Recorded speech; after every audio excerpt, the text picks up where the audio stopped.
सभी प्यारे दोस्तों का स्वागत है सार्थक कोचिंग क्लास में। जैसा कि आप सभी साथियों को पता है, हमारी हिंदी की सभी एक दिवसीय एग्जाम्स के लिए कंप्लीट हिंदी की चैप्टर वाइज क्लास चल रही है, जिसमें हमने बहुत सारे चैप्टर कंप्लीट कर लिए हैं। यदि आपने इससे पहले की क्लासेस नहीं देखी तो उसको अवश्य देख लें। उसकी लिंक मैंने आपको नीचे डिस्क्रिप्शन में दे दी है। ठीक है दोस्तों, अब जो हमारा नया चैप्टर चल रहा है वो चल रहा है अलंकार। क्या चल रहा है? अलंकार। अलंकार की आज ये दूसरी क्लास है। एक क्लास हम आपको पहले करा चुके हैं। यदि आपने वो क्लास नहीं देखी तो उसको अवश्य देख लें। ठीक है दोस्तों, आज हमारे अलंकार की दूसरी क्लास है। तो चलिए बिना देर के वो अपनी क्लास स्टार्ट करते हैं। लेकिन उससे पहले जो प्यारे दोस्त नए हैं वो चैनल को सब्सक्राइब कर लेंगे, वीडियो को लाइक कर देंगे, दोस्तों में शेयर कर देंगे। ठीक है दोस्तों, चलिए अपनी क्लास स्टार्ट करते हैं। दोस्तों, क्लास शुरू करने से पहले हम जान लेते हैं पिछली क्लास में हमने क्या पढ़ा था। तो मैंने आपको पहले पिछली क्लास में पढ़ाया था अलंकार की परिभाषा। अलंकार की परिभाषा क्या होती है? अलंकार मतलब होता है, अलंकार दो शब्दों से बना होता है दोस्तों, अलम प्लस कार। कैसे? अलम प्लस कार। अलम का अर्थ होता है आभूषण। क्या होता है? आभूषण। और कार का अर्थ होता है करने वाला। जैसे स्त्री गहने पहनती है उसकी सुंदरता बढ़ जाती है, उसी प्रकार अलंकार का प्रयोग करने से काव्य में जो सुंदरता आती है उसको अलंकार कहते हैं। ठीक है दोस्तों, अलंकार के कितने भेद होते हैं? तो 3 प्रकार के अलंकार होते हैं। कौन कौन से होते हैं? शब्दालंकार, अर्थालंकार और उभय अलंकार। कौन कौन से होते हैं? शब्दालंकार, अर्थालंकार और उभय अलंकार, जिसमें से हम शब्दार्थ अलंकार पढ़ चुके हैं और आज हम पढ़ेंगे अर्थालंकार। उभय अलंकार हमारे एग्जाम के लिए इंपॉर्टेंट नहीं है तो हम उसको नहीं पढ़ेंगे। ठीक है दोस्तों, शब्दालंकार माने क्या होता है? शब्दालंकार माने होता है जहाँ पे शब्दों के प्रयोग से काव्य में जो सुंदरता आती है, चमत्कार होता है, उसको शब्दालंकार कहते हैं।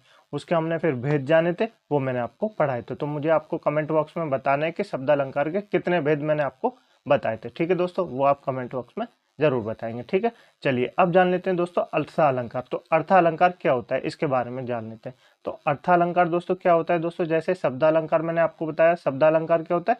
जिसमें शब्दों के प्रयोग से चमत्कार आता है उसको शब्दालंकार कहते हैं। अर्थालंकार क्या होता है? जिसमें अर्थ के प्रयोग काव्य में चमत्कार आता है उसको अर्थालंकार कहते हैं। जैसे जहां पर अर्थ के माध्यम से काव्य में चमत्कार आता है वहां अर्थालंकार होता है। आपको क्लियर हुआ दोस्तों? नहीं हुआ? आपके आगे चल के समझ में आ जाएगा। देखिए, शब्दालंकार में शब्दों के माध्यम से चमत्कार आता था, अर्थालंकार में अर्थ के माध्यम से चमत्कार आएगा। ये मैं आपको आगे चल के बताऊंगा। अर्थालंकार के भेद कितने होते हैं दोस्तों? अर्थालंकार के बहुत सारे भेद होते हैं। इनमें से दोस्तों मैंने कुछ आपके लिए लिए हैं। जैसे आपसे एग्जाम में ये नहीं पूछेगा कि अर्थालंकार के कितने भेद होते हैं, आपसे पूछेगा कौन सा इसमें अर्थालंकार का भेद है। ठीक है दोस्तों, जो इंपॉर्टेंट है वो मैंने आपको बता दिया। देखिए, शब्दालंकार के कुछ भेद थे जो आपको कमेंट बॉक्स में बताने, वो तो उतने ही थे, लेकिन अर्थालंकार के भेद जो है वो कितने भी आप बना सकते हैं, तो इसकी कोई सीमा नहीं है। तो कुछ इंपॉर्टेंट है जो एग्जाम में पूछे जाते हैं, वो मैंने आपको बताने की कोशिश की है। ठीक है दोस्तों, सबसे पहले जान लेते हैं कौन कौन से भेद है। एक उपमा अलंकार है, एक रूपक अलंकार है, एक उत्प्रेक्षा अलंकार है, एक संध्या अलंकार है, एक अतिशोक्ति अलंकार है, एक अनन्वय अलंकार है, एक भ्रांतिमान अलंकार है, एक विभावना अलंकार है, एक विशेषोक्ति अलंकार है, विरोधाभास अलंकार है, अनियुक्ति अलंकार है। तो 11 अर्थालंकार हम पढ़ेंगे। ठीक है दोस्तों, मुझे उम्मीद है आपको ये सब समझ में आएंगे। यदि आपको क्लास अच्छी लग रही है दोस्तों तो वीडियो को लाइक कर दें, दोस्तों में शेयर कर दें, चैनल को सब्सक्राइब जरूर कर लें। ठीक है दोस्तों, और कमेंट बॉक्स में वो जरूर बताना है कि शब्दालंकार के कितने भेद होते हैं। ठीक है, ये मैं आपको पिछली क्लास में बता चुका हूँ। चलिए दोस्तों, अब उससे पहले शब्दालंकार स्टार्ट करने से पहले मैं आपको कुछ चीजें बता देता हूँ जो इसमें पूछी जाती हैं। इसको आपको नोट करना है, 3 स्टार बना के इंपोर्टेंट करके नोट करना है। क्या नोट करना है दोस्तों? सबसे पहले आपको नोट करना है उपमेय। उपमेय क्या होता है दोस्तों? उपमेय मतलब होता है, जैसे यहाँ परिभाषा पढ़ लेते हैं फिर मैं आपको बताऊंगा। उपमेय का अर्थ होता है उपमा देने के योग। अगर जिस वस्तु की समानता किसी दूसरी वस्तु से की जाए वहां पर उपमेय होता है। क्या दोस्तों? उपमेय मतलब होता है जैसे किसी के चेहरे की समानता चंद्रमा से कर देते हैं तो उपमेय क्या हो जाएगा? उपमेय हो जाएगा चेहरा। क्या हो जाएगा? उपमेय हो जाएगा चेहरा। लेकिन उपमान क्या होता है दोस्तों? उपमान वो होता है जिससे उसकी सुंदरता की जाती है। जैसे चेहरे की सुंदरता हमने किससे बताई? चंद्रमा से बताई। तो चंद्रमा क्या है? चंद्रमा उपमान है। क्या है? चंद्रमा उपमान है। आपको क्लियर हो दोस्तों उपमेय और उपमान में? इन दोनों का अंतर भी आपसे पूछा जाता है दोस्तों एग्जाम में। आप में परिभाषा पूछेगा कि उपमेय का अर्थ क्या होता है और उपमान का अर्थ क्या होता है। दोस्तों उपमान का अर्थ क्या होता है? उपमान का दोस्तों लास्ट में क्या लग रहा है? लास्ट में मान लग रहा है। मान मतलब जिसका खुद का सम्मान हो। क्या दोस्तों? जिसका खुद का सम्मान हो। जैसे हम किसी से तुलना करते हैं कि आपका मुख कैसा है? चंद्रमा जैसा है। तो चंद्रमा का अपना एक मान है ना, चंद्रमा एक अपनी सुंदरता। जैसे हम कहें किसी की आंखें कैसी हैं? गुलाब जैसी सुंदर है, तो गुलाब का अपना मान है। गुलाब क्या हो जाएगा? गुलाब उपमान हो जाएगा। क्या हो जाएगा? उपमान हो जाएगा। और जिसकी सुंदरता का हम वो करते हैं, जैसे चेहरा कैसा है? चेहरा चांद जैसा है, तो चेहरा क्या हो जाएगा? चेहरा उपमेय हो जाएगा। क्या हो जाएगा? चेहरा उपमेय हो जाएगा। आपको समझ में आया? बिल्कुल समझ में आ गया होगा। उपमेय की उपमाना जिससे दी जाती है उसे उपमान कहते हैं। अर्थात उपमेय की जिसके साथ समानता बताई जाती है उसे उपमान कहते हैं। आपको दोनों समझ में आए? मुझे उम्मीद है आपको दोनों समझ में आ गए होंगे, इनमें कंफ्यूज आपको अब नहीं होगा। ठीक है दोस्तों, उसके बाद होता है एक वाचक शब्द। वाचक शब्द क्या होता है दोस्तों? वाचक शब्द जैसे अभी हम आगे चल के अलंकार पढ़ेंगे तो उसमें मैं आपको बताऊंगा कौन सा वाचक शब्द है। जब उपमेय और उपमान में समानता दिखाई जाती है तब जिस शब्द का प्रयोग किया जाता है उसे वाचक शब्द कहते हैं। जैसे मैं बताऊं कैसे।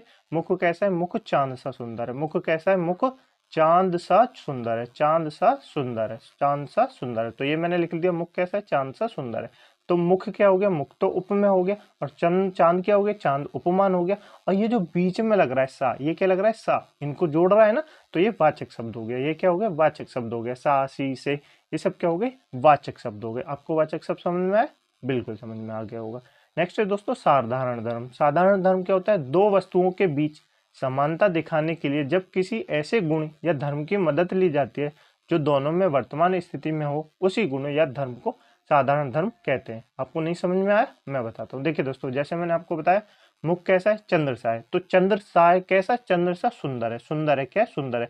सुंदर क्या बता रहा है? सुंदर गुण बता रहा है। क्या बता रहा है? सुंदर गुण बता रहा है। तो ये सुंदर क्या हो जाएगा? ये साधारण धर्म हो जाएगा। क्या हो जाएगा? साधारण धर्म हो जाएगा। आपको चारों समझ में? बिल्कुल समझ में आ गए होंगे। देखिए उपमेय क्या होता है? उपमेय जिससे की तुलना की जाती है, जिसकी तुलना की जाती है। उपमान क्या होता है? जिससे तुलना की जाती है। क्या दोस्तों? जिससे तुलना की जाती है। और वाचक शब्द क्या होता है? जिसके द्वारा तुलना की जाती है। और सुंदर क्या होता है? सुंदर साधारण धर्म होता है। जैसे कि किसी की सुंदरता से तुलना की जाती है, किसी की महक से तुलना की जाती है, तो ये क्या हो जाते हैं? साधारण धर्म हो जाते हैं। क्या हो जाते हैं? साधारण धर्म हो जाते हैं। ये तीनों आपको क्लियर हुए? बिल्कुल क्लियर हो गए होंगे। ठीक है दोस्तों, ये एग्जाम में आपसे पूछे जाते हैं उपमेय और उपमान में क्या अंतर है। उपमेय में एक बार आपको फिर से बता देता हूँ। उपमेय क्या होता है? जिसकी तुलना की जाती है। क्या दोस्तों? जिसकी तुलना की जाती है। उपमान क्या होता है? जिससे तुलना की जाती है। क्या दोस्तों? जिससे तुलना की जाती है। आप उपमान को ऐसे समझ में, लास्ट में मान लिख रहे हैं, मतलब जिसका खुद का सम्मान होता है। क्या दोस्तों? जिसका खुद का सम्मान होता है उसको उपमान कहते हैं। क्या दोस्तों? उपमान कहते हैं जिसका खुद का विशेष अर्थ होता है। ठीक है दोस्तों, क्लियर हो आपको? बिल्कुल क्लियर हो गया होगा। ये चारों आपको क्लियर हो गए होंगे। इन्हीं से हम दोस्तों अब हम पढ़ लेते हैं उपमा अलंकार। क्या पढ़ लेते हैं? उपमा अलंकार। जब हम उपमा अलंकार पढ़ेंगे ना, इन चारों जो मैंने आपको बताया, इन चारों तथ्यों का प्रयोग होगा। देखिए दोस्तों कैसे होगा। पहले उपमा अलंकार की परिभाषा जान लेते हैं। उपमा शब्द का अर्थ होता है तुलना। क्या होता है? उपमा शब्द का अर्थ होता है तुलना, तुलना करना किसी से। जब किसी व्यक्ति या वस्तु की तुलना किसी दूसरे व्यक्ति या वस्तु से की जाए वहां पर उपमा अलंकार होगा। क्या होगा? वहां पर उपमा अलंकार होगा। उपमा अलंकार आपको समझ में नहीं आया? देखिए, उपमा अलंकार होता है तुलना। जब किसी व्यक्ति या वस्तु की किसी दूसरे व्यक्ति या वस्तु से तुलना की जाए वहां पे क्या होता है? उपमा अलंकार होता है। क्या होता है? उपमा अलंकार होता है। आपको परिभाषा नहीं समझ में आई? मत याद कीजिए।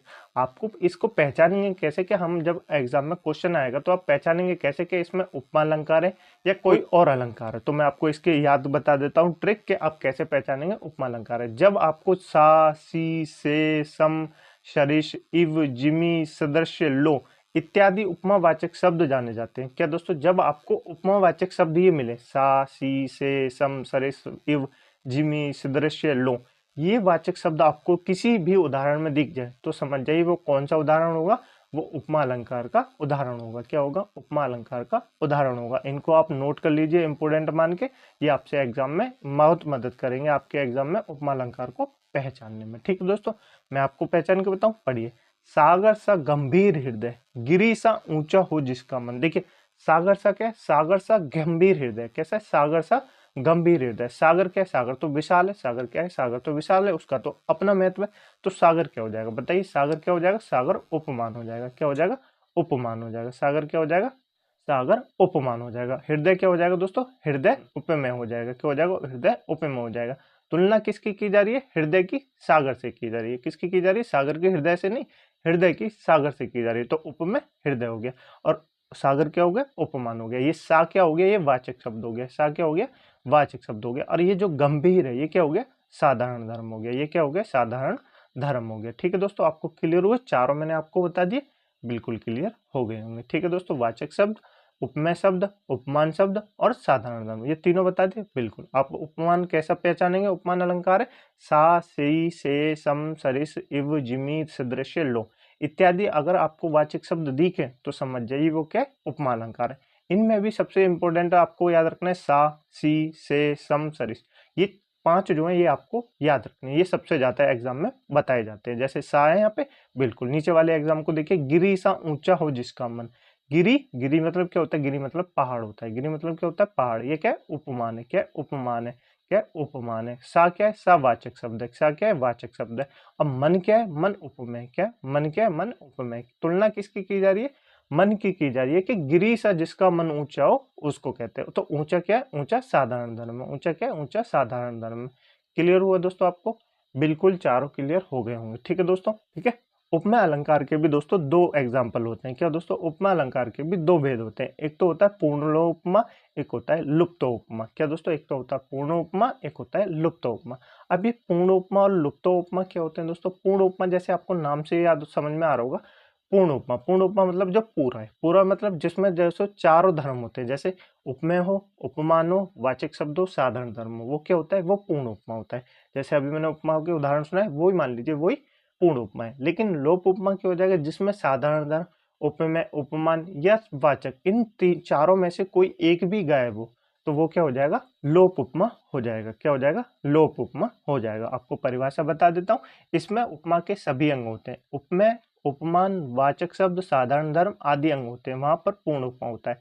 पूर्ण उपमा वो होता है जैसे उपमा के मैंने आपको उदाहरण समझाए थे, उपमा अलंकार के उदाहरण समझाए थे, वही मान लीजिए पूर्ण उपमा है। लोपत उपमा क्या होता है, लोप्त उपमा होता है, इसमें उपमा के चारों अंगों में से यदि एक या दो या फिर तीनों का न होना पाया जाए, वहां पर लुप्त उपमा अलंकार होता है। क्या होता है, लुप्त उपमा अलंकार होता है। जैसे दोस्तों पूर्ण उपमा का उदाहरण वही है जो पुराना मैंने आपको बताया था, उपमा में जो बताया था, क्योंकि मैंने आपको बताया ना, सागर क्या है, सागर उपमान है, सागर क्या है, सागर उपमान है, क्योंकि सागर का अपना वो है, सागर सा गंभीर हृदय। तो तुलना किसकी की जा रही है, हृदय की जा रही है सागर से। ये क्या हो जाएगा, उप में हो जाएगा। ये क्या हो जाएगा, उप में हो जाएगा। ये सा क्या है, ये वाचक शब्द है, सा क्या है, वाचक शब्द है। और गंभीर क्या है, गंभीर साधारण धर्म है, गंभीर क्या है, साधारण धर्म है। ठीक है दोस्तों, क्लियर हो चार।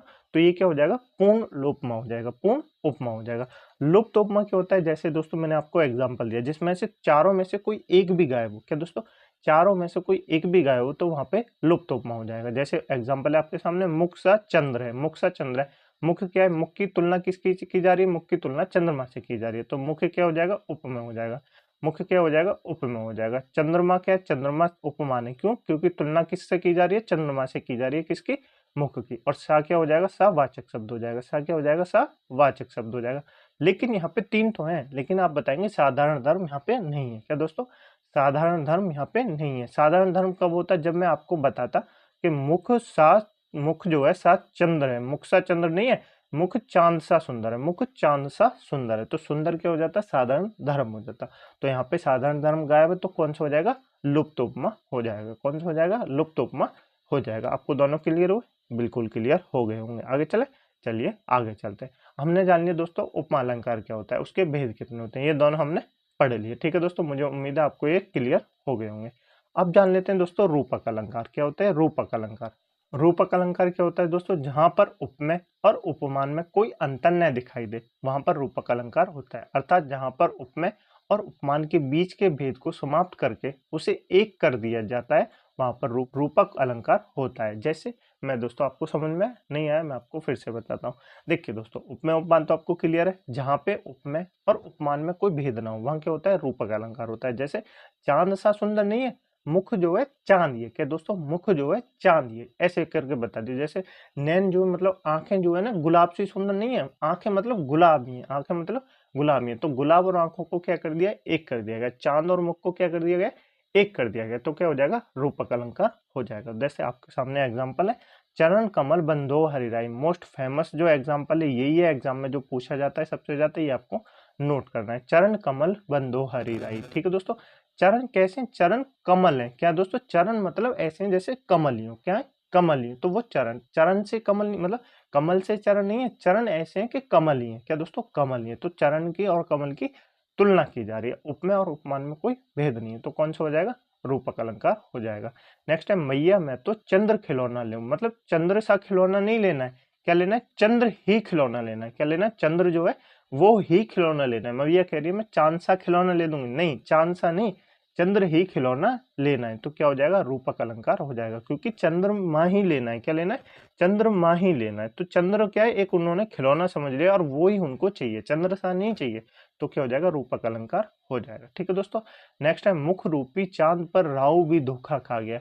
मुख मतलब कैसा है, मुख ऐसा है कि चांद है, मतलब राहु को समझ में नहीं आया ये चांद है या मुख है, इतना सुंदर है, तो क्या हो जाएगा, रूपक अलंकार हो जाएगा। क्लियर हुआ आपको, बिल्कुल क्लियर हुआ। रूपक अलंकार की आपको एक और पहचान बताऊं, जिसके बीच में ये जो चिन्ह है इसको क्या कहते हैं दोस्तों, आप कमेंट बॉक्स में बताएंगे। जब मैंने आपको विराम चिन्ह बताए थे तो आपको बताएंगे ये इसको क्या कहते हैं दोस्तों, इसको वैसे योजक चिन्ह कहते हैं। क्या कहते हैं, योजक चिन्ह कहते हैं। ठीक है दोस्तों। तो योजक चिन्ह जिस भी एग्जाम्पल में, मोस्ट प्रोबेबली जिस भी एग्जाम्पल में आपको योजक चिन्ह मिले तो आप समझ जाइए सबसे मतलब 99% चांस है कि वह रूपक अलंकार होगा। 100% नहीं है, 99% चांस है कि वह रूपक अलंकार होगा। जैसे यहाँ पे चरण कमल बंधु हरिराई, तो यहाँ बीच में क्या लग रहा है, योजक चिन्ह लग रहा है। 99% मैं कह रहा हूँ दोस्तों, 99% चांस है कि रूपक अलंकार होगा, पर आपको परिभाषा बता दी मैंने, आप इसको भी याद रखेंगे। ठीक है दोस्तों, क्लियर हुआ आपको, ये इसको पहचानने की ट्रिक है, जिसके बीच में योजक चिन्ह आए 99% चांस है वो रूपक अलंकार हो, क्या हो, रूपक अलंकार हो। ठीक है दोस्तों।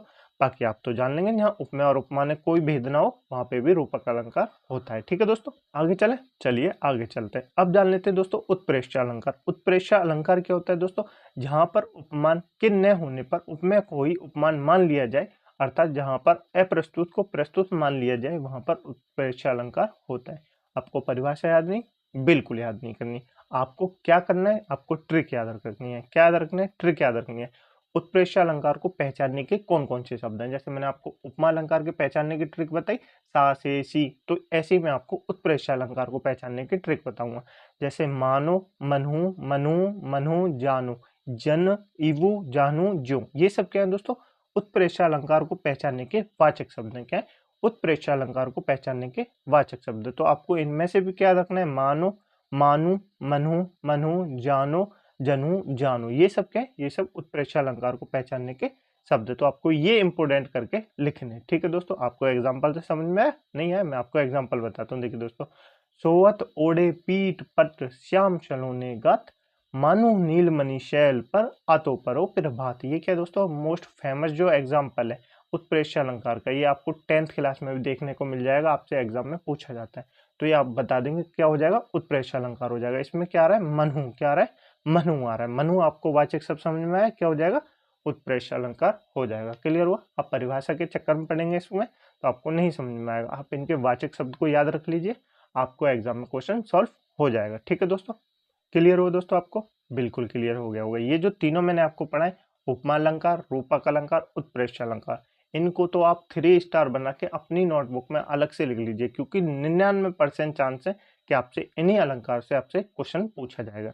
और आपको ये भी याद रखना है, ये कौन से अलंकार है, अर्थालंकार है। कौन से अलंकार है, अर्थालंकार है। ठीक है दोस्तों, क्लियर हुआ, बिल्कुल क्लियर हो गया होगा। आगे चले, चलिए आगे चलते हैं। अब जान लेते हैं दोस्तों संदेह अलंकार। संदेह अलंकार क्या होता है, जैसे आपको संदेह से ही समझ में आ रहा हो, जहाँ पे क्या होता है, संदेह होता है, जहाँ पे संदेह होता है। जैसे किसी रस्सी को देख के कोई आदमी सांप समझ लेता है, किसी रस्सी को देख के कोई आदमी सांप समझ लेता है, तो क्या हो रहा है, संदेह हो रहा है। क्या हो रहा है, संदेह हो रहा है। तो मैं आपको परिभाषा बता देता हूँ, जहाँ उपमेय और उपमान में समानता देखकर यह निश्चय नहीं हो पाता कि उपमान वास्तव में उपमेय है या नहीं है, जब यह दुविधा बनती है तो संदेह अलंकार होता है। अर्थात जहाँ पर किसी व्यक्ति या वस्तु को देखकर संशय बना रहे वह संदेह अलंकार होता है। आपको दोस्तों मैं एक बार आपसे फिर से कह देता हूँ, उपमेय और उपमान की परिभाषा भी आप कमेंट बॉक्स में लिख दिए। क्यों लिख दीजिए दोस्तों, क्योंकि आपको ये मोस्ट इंपोर्टेंट, मैं आपको इसलिए बोल रहा हूँ, आपको ये बार बार याद करनी है, ये आपसे एग्जाम में पूछी जाती है। ठीक है दोस्तों, आपसे एग्जाम में पूछी जाती है, तो आप इसको कमेंट बॉक्स में जरूर लिखेंगे। तो संदेह अलंकार क्या होता है, जहाँ पे संदेह की जाती है, मतलब जहाँ पे किसी चीज को देख के संदेह किया जाए वो संदेह अलंकार होता है।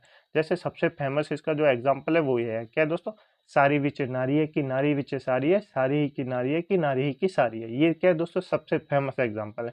जब दोस्तों दुशासन क्या है, द्रौपदी जी की चीरहरण कर रहा था, तो उसमें समझ में नहीं आ रहा कि साड़ी के बीच में नारी है या नारी में ही साड़ी है, तो ये उसका एग्जाम्पल है। ठीक है दोस्तों, आप इसको याद रखेंगे। ठीक है दोस्तों, जैसे एक सांप को मतलब रस्सी को सांप समझ के क्या हो जाता है, संदेह अलंकार हो जाता है। क्या हो जाता है, संदेह अलंकार हो जाता है। ठीक है दोस्तों, नेक्स्ट है अतिशयोक्ति अलंकार। अतिशयोक्ति अलंकार क्या होता है, जिसमें बात को बढ़ा चढ़ा के किया जाए। क्या दोस्तों, जिसमें बात को बढ़ा चढ़ा के बताया जाए उसको अतिशयोक्ति अलंकार कहते हैं। जब किसी व्यक्ति या वस्तु का वर्णन करने में लोक समाज की सीमा या मर्यादा टूट जाए उसे अतिशयोक्ति अलंकार कहते हैं। जैसे हनुमान की पूंछ में लग ना पाई आग, जैसे हनुमान की पूंछ में लग ना पाई आगी, सगरी लंका जल गई, गई निशाचर भाग। ये आधा एग्जाम्पल लिख रहा है, मैं बताता हूँ।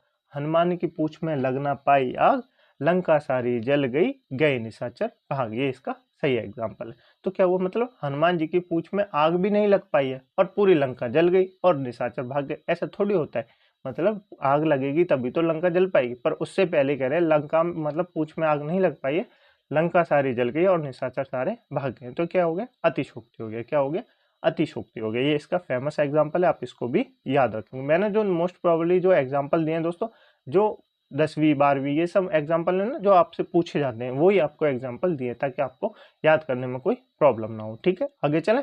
चलिए आगे चलते हैं। अब जान लेते हैं दोस्तों अन्वय अलंकार। अन्वय अलंकार क्या होता है दोस्तों, जैसे अन मतलब होता है अन्वय, अनुव्यय मतलब जिसके समान कोई ना हो, मतलब जिसके समान कोई ना हो उसको अन्वय अलंकार कहते हैं।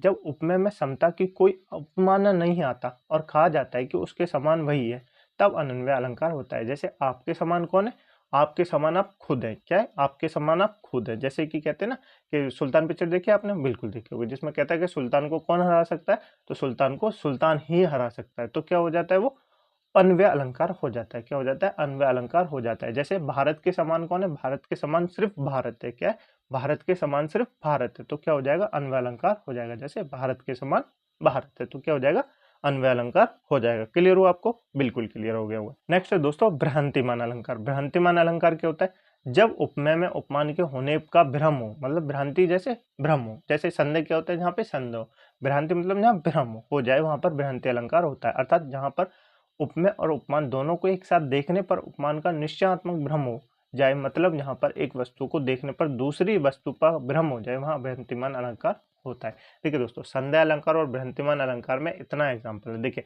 संदेह अलंकार में क्या होता है, संदेह होता है। क्या होता है, संदेह होता है। भ्रांति अलंकार में भ्रम होता है। जैसे ओस बिंदु चुग रही हंसनी उन्हें जान, मतलब ओस जो है ना, जब बारिश होती है सुबह की, जब ओस पड़ती है ठंड में, तो उसको हंसनी कैसे चुग रही है, हंसनी समझ रही है कि वो मोती है। क्या है, मोती है, क्योंकि सुबह की जो बूंद होती है, सुबह की जो ओस होती है वो चमकती है, तो हंसनी उसने मोती समझ के चुग रही है, ये जान के चुग रही है कि ये मोती है। तो क्या हो रहा है, भ्रांतिमान अलंकार हो रहा है। क्या हो रहा है, भ्रांतिमान अलंकार हो रहा है। क्लियर हो आपको, बिल्कुल क्लियर हो गया होगा। आगे चलिए आगे चलते हैं। अब है दोस्तों विभावना अलंकार। विभावना अलंकार क्या होता है दोस्तों, जिसमें भाव मतलब भाव, आपको एग्जांपल से आपको परिभाषा में बता देता हूँ। जहां पर कारण के न होते हुए भी कार्य का हुआ जाना पाया जाए, वहां पर विभावना अलंकार होता है। विभाव मतलब अभाव। क्या मतलब, भाव मतलब अभाव, जहाँ पे अभाव हो। जैसे बिगपन चले बिनु काना, कर बिनु कर्म करे विधि नाना।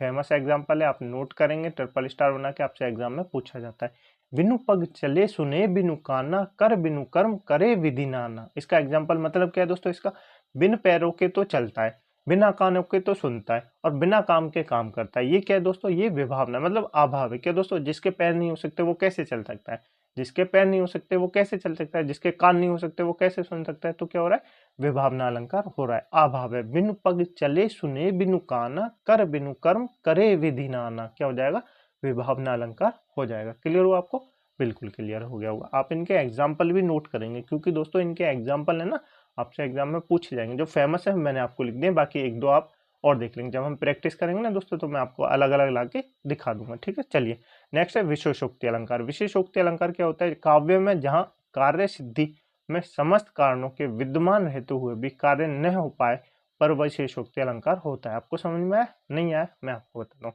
विशेषोक्ति अलंकार होता है जहाँ पे किसी कार्य को हम करते हैं लेकिन वो कार्य नहीं हो पाता, उसको कहते हैं विशेषोक्ति अलंकार। जैसे नह नैन नैनन को कछु उपजी बड़ी बलाय, नीर भरी नीत प्रीति रहे तो न प्यास बुझाए। देख मतलब नैन नैन मतलब नैन नैन नैनन मतलब आंखों में आंसू है, नैन है, और देखिए पानी मतलब इतना पानी है लेकिन उसकी प्यास नहीं बुझा सकती। नीर नीर मतलब होता है आंसू। क्या होता है, नीर मतलब होता है आंसू। तो आंसू में उनको पीने मतलब पानी प्यास लग रही है लेकिन उनको पी तो नहीं सकते, तो क्या मतलब कोई कार्य नहीं है। प्यास लग रही है लेकिन आंसू बह रहे हैं तो उनको पी तो नहीं सकते, तो कार्य नहीं है, विशेषोक्ति अलंकार हो जाएगा। क्या हो जाएगा, विशेषोक्ति अलंकार हो जाएगा। बिना कार्य के कार्य हो रहा है, प्यास लग रही है लेकिन आंखों से आंसू बह रहे हैं तो उनको पी नहीं सकते। ठीक है दोस्तों, आगे चलिए आगे चलते हैं। विरोधाभास अलंकार। विरोधाभास अलंकार क्या होता है, यहाँ पे विरोध की बात की जाए। जब किसी वस्तु का वर्णन करने पर विरोध न होते हुए भी विरोध का आभास हो, वहां पर विरोधाभास अलंकार होता है। आपको नहीं समझ में आया, एग्जाम्पल से और समझ में आ जाएगा।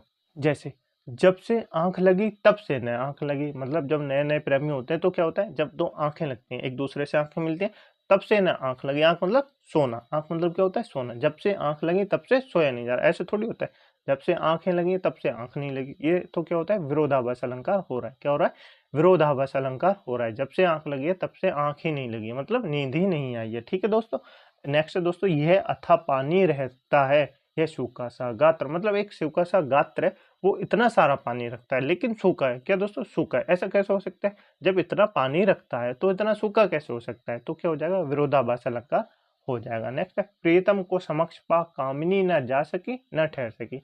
देखिए कामिनी के प्रियतम आ गए, यानी कामिनी के प्यार आ गए, तो क्या हो गया, उसको देख के वो ना जा सकी है ना ठहर सके, ऐसा थोड़ी हो सकता है, जाएगी या ठहरेगी ये तो होगा, पर लेकिन उसको देख के वो इतना अचंभा हो गई है कि ना ही जा सकती है और ना ही ठहर सकती है, तो ये क्या हो जाएगा विरोधाभास अलंकार हो जाएगा। क्या हो जाएगा, विरोधाभास अलंकार हो जाएगा। नेक्स्ट है, आई ऐसी अद्भुत बेला, ना रो सका ना बेहस सका, बेहस मतलब होता है हंसना, क्या होता है बेहस मतलब होता है हंसना। देखिए ऐसी बेला आई है कि ना वो रो सकता है ना वो हंस सकता है, तो करे क्या, दुखी हो जाए, क्या करे पता नहीं क्या करे, तो क्या हो जाए विरोधाभास अलंकार हो जाएगा, ना वो रो सकता है ना वो हंस सकता है, क्या हो जाएगा विरोधाभास अलंकार हो जाएगा। आपको क्लियर हुआ, बिल्कुल क्लियर हो गया होगा। नेक्स्ट है दोस्तों अनुयुक्ति अलंकार, ये मैंने आपको जो एग्जांपल ज्यादा से दिए ना, ये इसलिए दिए कि ये फेमस है तो आप इनको याद कर लेंगे। अनुयुक्ति अलंकार क्या होता है, यहाँ पर किसी उक्ति के माध्यम से किसी अन्य को कोई बात कही जाए, वहां पर अनुयुक्ति अलंकार होता है। जैसे कि किसी बात को कहने के लिए कुछ कहते हैं ना, भैंस के आगे बीन बजाना, तो मतलब किसी आदमी को पॉइंट आउट करके किया जा रहा है कि भैंस के आगे बीन बजाना, भैंस से नहीं किया जा रहा, एक आदमी को कहा जा रहा है कि ये इतना मूर्ख है कि इसके आगे बीन बजाओ तो इसको कोई फर्क नहीं पड़ेगा, कि उसको पता ही नहीं है कि बीन क्या होती है, तो ऐसे जैसे भैंस को नहीं पता तो उसको भी नहीं पता, इसको कितना भी समझा लो इसको समझ में नहीं आएगा, तो क्या हो जाएगा अनुयुक्ति अलंकार हो जाएगा। जैसे फूलों के आसपास रहते हैं फिर भी कांटे उदास रहते हैं, मतलब फूलों के आसपास रहते हैं फिर भी कांटे उदास रहते हैं, फूलों के कितने फूल सुंदर होते हैं उनके पास रहते हैं फिर भी कांटे उदास रहते हैं, तो मतलब ज्ञानी आदमियों के पास रह के भी लोग जो जैसे कहते हैं ना दिया तले अंधेरा, क्या दिया तले अंधेरा, तो ऐसे कहते हैं दिया सब जगह रोशनी फैलाता है लेकिन उसी के नीचे अंधेरा होता है। ऐसी जब फूलों के आसपास सारे फूल तो सारे हैं, उनके आसपास कांटे रहते हैं लेकिन उन्हें कौन पूछता है, उन्हें तो निकाल देते हैं क्योंकि कांटों से लग जाती है, तो कांटों अलग है और फूल अलग है, तो इन दोनों में क्या हो रहा है अनुयुक्ति अलंकार हो रहा है। बात की जा रही है किसी ज्ञानी के पास रह के भी कोई अज्ञानी बन जाए तो उसको कहते हैं अनुयुक्ति अलंकार। नेक्स्ट है दोस्तों, माली आवत देख कर कलियन करी पुकार, फूले फूले चुनी लिए काल हमारी बार, मतलब माली को आता देखते हुए कलियां कह रही हैं आपस में कि इस बार तो उन्होंने क्या चुन लिए, फूल चुन लिए, हमारी बारी कब है, हमारी बारी कल है, क्या है? हमारी बारी कब है, हमारी बारी कल है, मतलब माली को आता देख फूलें कह रही, कलियां कह रही हैं कि माली ने आज तो फूल चुन लिए, कल तो हमारी बारी है क्योंकि फूल तो खत्म हो गए, तो कल तो हमको चुनेगा। ठीक है दोस्तों, तो क्या हो जाएगा अनुयुक्ति अलंकार हो जाएगा, क्या हो जाएगा अनुयुक्ति अलंकार हो जाएगा। क्लियर हुआ दोस्तों आपको, बिल्कुल क्लियर हो गया होगा। ठीक है दोस्तों, मुझे उम्मीद है दोस्तों आपको अलंकार क्लियर हो गए होंगे। 2 क्लास में मैंने आपको अलंकार कराए, पहली क्लास में आपको मैंने शब्दालंकार कराए, दूसरी क्लास में मैंने आपको अर्थ अलंकार कराए। उभय अलंकार इसलिए नहीं कराए क्योंकि उभय अलंकार हमारे एग्जाम में नहीं पूछे जाते। ठीक है दोस्तों, तो मुझे उम्मीद है आपको अलंकार बिल्कुल क्लियर हो गए होंगे। यदि आपको समझ में नहीं आए तो आप एक बार क्लास को फिर से देख लेना, आपको समझ में आ जाएंगे। ठीक है दोस्तों, और कमेंट बॉक्स में उस क्वेश्चन का आंसर जरूर बता रहा हूँ जो मैंने आपसे पूछा था कि शब्दालंकार के कितने भेद होते हैं, और ये और उपमेय और उपमान क्या होता है ये भी आप कमेंट बॉक्स में एक बार लिख देंगे। ठीक है दोस्तों, क्लास आपको अच्छी लगी तो वीडियो को लाइक कर दें, दोस्तों में शेयर कर दें, चैनल को सब्सक्राइब जरूर कर लें। इस क्लास की पीडीएफ डाउनलोड करने के लिए आप हमारे टेलीग्राम ग्रुप को ज्वाइन कर सकते हैं, जिसकी लिंक मैंने आपको नीचे डिस्क्रिप्शन में दे दी है। ठीक है दोस्तों, मिलते हैं अगली क्लास में एक नए चैप्टर के साथ, तब तक के लिए अपनी पुरानी क्लासों का रिवीजन अवश्य करते रहिए और अपनी क्लास के नोट्स अवश्य बनाते रहिए, क्योंकि नोट्स जब तक आप नहीं बनाएंगे तब तक आप सफल होने में थोड़े से पीछे हो जाएंगे। तो अपने हाथों से नोट्स अवश्य बनाइए।